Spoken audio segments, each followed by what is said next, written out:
ఈరోజు కథ కోటి విద్యలు కూటి కొరకే. విదిశాపట్టణం అనే ఒక ఊరిలో దురదృష్టవశాత్తు ఒక రోజున ఒక అబ్బాయి చనిపోయాడు. ఆ అబ్బాయి తల్లిదండ్రులు, బంధువులు ఆ శవాన్ని తీసుకుని ఊరి అవతల ఉన్న శ్మశానంలో ఒక చోట దింపి ఏడవసాగారు. అప్పుడు సాయంకాలం. మరి కాసేపటికి చీకటి పడుతుంది. శ్మశానంలో ఉన్న ఒక రాబందు వారి దగ్గరే వాలి ఆ శవాన్ని చూసి కంటతడి పెట్టుకుంది. అయ్యో, రత్నంలా ఉన్నాడు. ఇలాంటి అబ్బాయి చనిపోయాడు అంటే నాకే ఏడుపొస్తుంది. బయటిదాన్ని అయిన నాకే ఇంత దుఃఖం వస్తుంటే కన్నవాళ్ళు, పెంచిన వాళ్ళు అయినా మీకు ఇంకెంత దుఃఖం ఉంటుందో. కానీ ఏడ్చినా ఏం లాభం?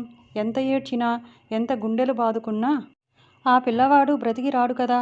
గుండె రాయి చేసుకుని శవాన్ని ఇక్కడ వదిలేసి మీ దారిన మీరు వెళ్ళిపోండి. ఎందుకంటే చీకటి పడుతుంది. ఇది ఊరు కాదు కదా. చీకటి పడితే ఇక్కడికి దెయ్యాలు, భూతాలు వచ్చి బ్రతికి ఉన్న వాళ్ళను కూడా పీక్కు తింటాయి అని అంది. ఈ మాటలు వినేసరికి వాళ్ళకి నిజమే అని తోచి శవాన్ని అక్కడ వదిలేసి వెళ్దామని బయలుదేరారు. వాళ్ళు తిరుగుమొహం పెట్టేటప్పటికి నక్క ఒకటి ఒక బొరియాలో నుంచి వచ్చి, ఇదేమిటి, వచ్చి ఒక గడి అయినా కాలేదు, అప్పుడే శవాన్ని వదిలేసి వెళ్ళిపోతున్నారేమిటి? పున్నమి చంద్రుడు లాంటి ఈ పిల్లాడిని వదిలేసి వెళ్ళటానికి మీకు కాళ్ళు ఎలా వచ్చాయి? చనిపోయాడు కదా అని వదిలేసి పోతున్నారే గాని మీ అదృష్టం బాగుండి ఆ పిల్లవాడు మళ్ళీ బ్రతకకూడదా? అయినా ఇప్పుడే ఇంటికి వెళ్ళి మీరు చేసేదేమిటి? ఎక్కడైనా ఏడుపేగా, ఆ ఏడుపేదో ఇక్కడే ఏడవండి అని అంది. పిల్లాడు మళ్ళీ బ్రతకొచ్చు అనేటప్పటికీ వాళ్ళందరికీ ఆశ కలిగి వెళదాం అనుకున్న వాళ్ళంతా మళ్ళీ ఆగిపోయారు. వాళ్ళు అలాగ ఆగిపోవటం చూసి రాబందు, ఎంత చోద్యంగా మాట్లాడుతుంది ఈ నక్క. అప్పుడే శవం చెడిపోయి వాసన కొడుతుంది. అలాంటిది ఇంకా ఈ పిల్లవాడు బ్రతకడం ఏమిటి? చచ్చిన వాళ్ళు తిరిగి బ్రతకటం ఎక్కడైనా విన్నామా? నేను శతవృద్ధుడిని. నా మాట వినాలి గాని నిన్న కాక మొన్న పుట్టిన ఈ నక్క మాటలు నమ్మటం ఏమిటి? చనిపోయిన వాడి కోసం ఏడుస్తూ కూర్చుంటే ఏమి లాభం? వెళ్ళి మీ శాస్త్రాలలో చెప్పిన ప్రకారం గోదానం, భూదానం, హిరణ్యదానం మొదలైన దానాలు అన్నీ చేసి మరణించిన వాడికి స్వర్గం ప్రాప్తించేటట్లు చూడండి. ఇంక వెళ్ళండి, ఇక్కడ కూర్చోవడం ఎందుకు అని తొందరపెట్టింది. ఈ మాటలు నిజమే అనిపించి వాళ్ళు లేచి వెళ్ళబోయారు. కానీ మళ్ళీ నక్క ఎదురు వచ్చి, ఏళ్ళు వచ్చినంత మాత్రాన రాబందు బుద్ధిశాలి అనటానికి వీల్లేదు. దీని మాటలు శుద్ధ అబద్ధం అని మీకే తెలుస్తుంది కొంచెం ఆలోచిస్తే. చచ్చిన వాళ్ళు బ్రతికి రావడం ఎన్నడైనా విన్నామా అని కదా అంది.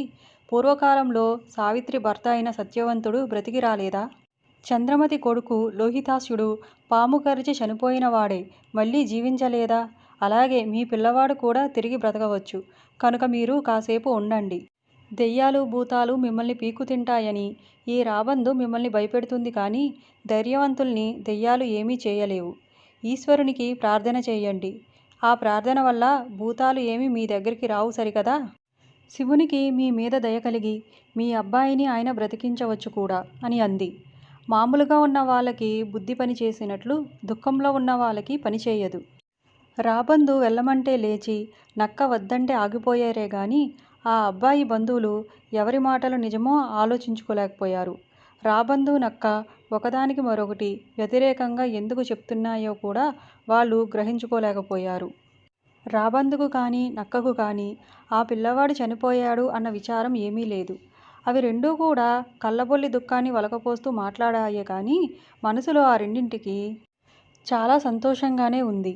ఎందుకంటే రాబందు, నక్క శవాన్ని పీక్కు తిని ఆకలి తీర్చుకుంటాయి. అందుకే రాబందు, నక్క అక్కడికి చేరాయి.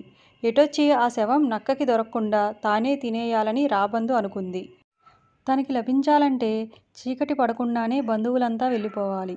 రాబందు అన్ని పక్షులకు మళ్ళీ ఆహారం కోసం పగలంతా తిరిగి చీకటి పడే వేళకి తన గూటికి చేరుకుంటుంది.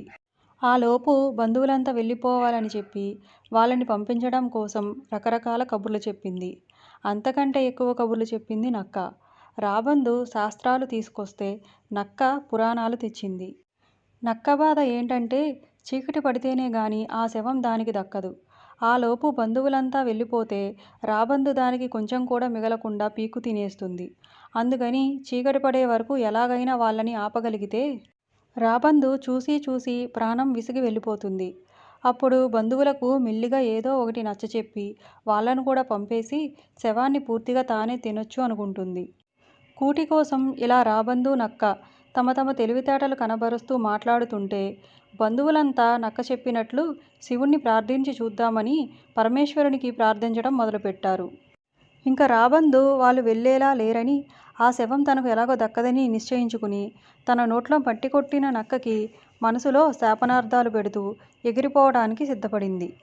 ఇంతలో చీకటి పడంగానే అది శ్మశానం గనుక అక్కడ విహరించడం కోసం పరమేశ్వరుడు వచ్చాడు. ఆయనకి వాళ్ళ ప్రార్థన వినిపించి వాళ్ళకి ప్రత్యక్షమై, ఏం కావాలి మీకు, ఎందుకు ప్రార్థన చేస్తున్నారు అని అడిగాడు. అప్పుడు వారందరూ ఆనందంతో స్వామి, ఈ పిల్లవాడిని బ్రతికించమని ప్రార్థించారు. శివుడు సరేనని ఆ కుర్రవాడిని బ్రతికించేసరికి ఆ బాలుడు నిద్రలోంచి లేచిన వాడికి మళ్ళీ ఆవులిస్తూ ఎక్కడ ఉన్నామని అన్నాడు. గూటికి ఎగిరిపోదామనుకున్న రాబందు జరిగినదంతా చూస్తూ విస్తుపోయింది. అంతవరకు ఇంక శవం నాకే దక్కింది అని సంతోషిస్తూ కూర్చున్న నక్కకి మాత్రం ఆ కుర్రాడు లేచి కూర్చోవడంతోటే మొహం మాడిపోయింది. అది ఉక్రోషం ఆపుకోలేక శివుణ్ణి తిట్టసాగింది. అక్కడ బంధువులంతా దాని చర్య చూసి, ఇదేమిటి, నీ సలహా ప్రకారమే మేము శివుణ్ణి ప్రార్థిస్తే ఆయన ప్రత్యక్షమై మా పిల్లవాణ్ణి బ్రతికించాడు, ఆయన్ని తిడుతున్నావేమిటి అని ఆశ్చర్యంగా నక్కను అడిగారు. అప్పుడు నక్క, మీ పిల్లవాడిని బ్రతికించమని నేను అడిగానా? ఈ శవాన్ని పీక్కు తినొచ్చు అని నేను కనిపెట్టుకుని ఉంటే ఈయన ప్రత్యక్షమై వీటిని బ్రతికించి నా నోట్లో మట్టి కొట్టాడు అని ఏడవటం మొదలుపెట్టింది.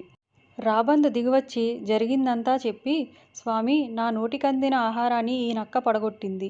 దీని ఆహారాన్ని నువ్వు పడగొట్టేశావు. ఇది న్యాయమే అంది.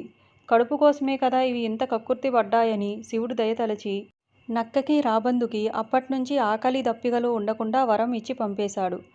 బంధువులు బాలుడితో ఇంటికి చేరుకుని శ్మశానంలో జరిగినదంతా ఊర్లో అందరికీ చెప్పారు.